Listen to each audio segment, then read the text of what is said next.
Welcome to this little video about building a live edge table.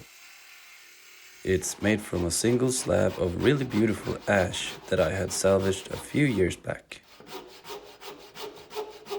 I tried to film all of the important steps that are involved in completing a table like this, and as with any big live edge single slab kind of thing, it usually starts at the flattening table.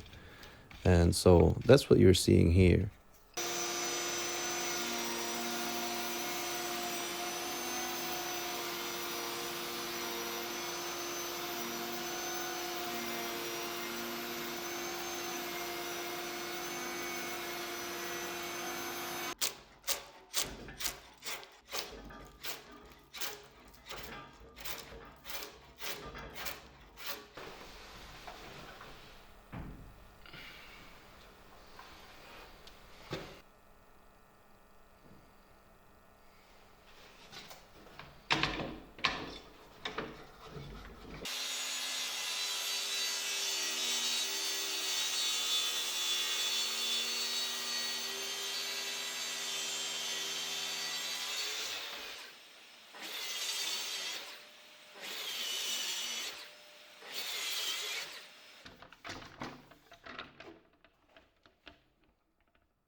I want to briefly talk on this particular step of adding steel C-channels.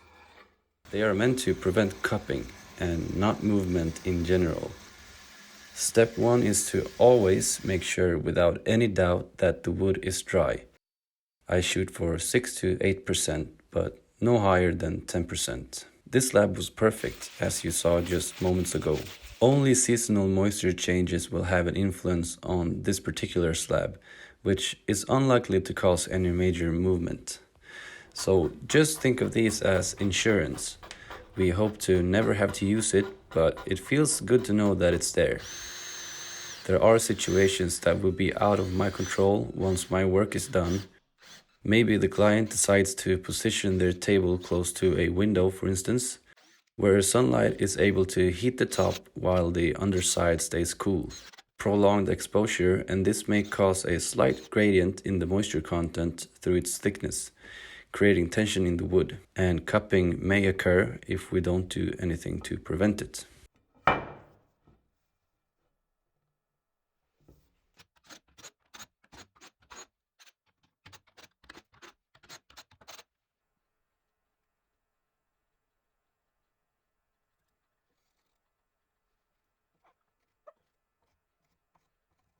The thing about ebony is that it's just so incredibly dark that any pencil lines are really hard to see. I just got a bunch of these templates that I make from a piece of flat bar.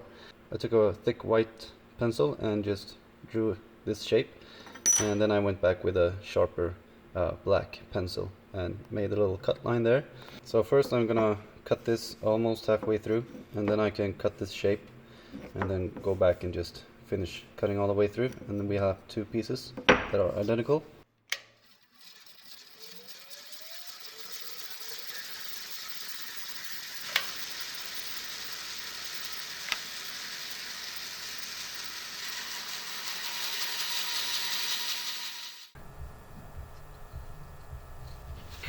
And we'll put it back in the exact same orientation.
This is the material for the legs. The idea of the design is to turn it into this X shape.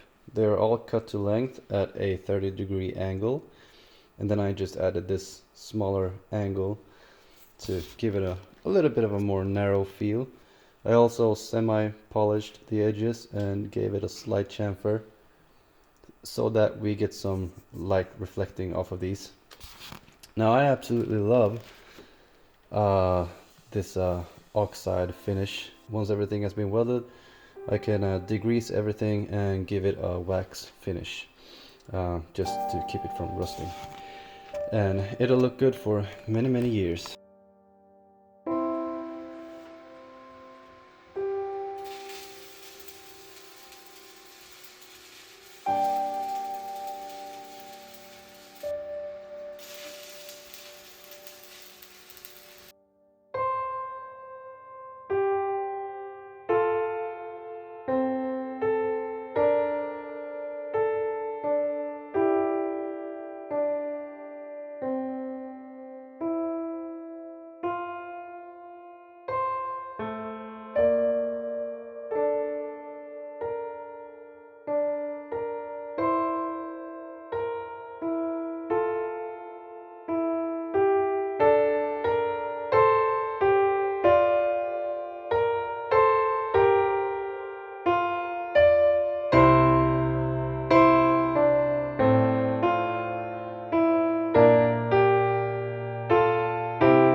This table was commissioned by a local newspaper.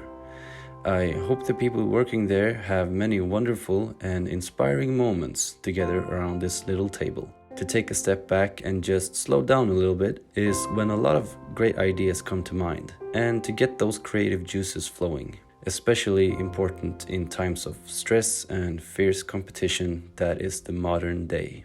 Thank you for watching.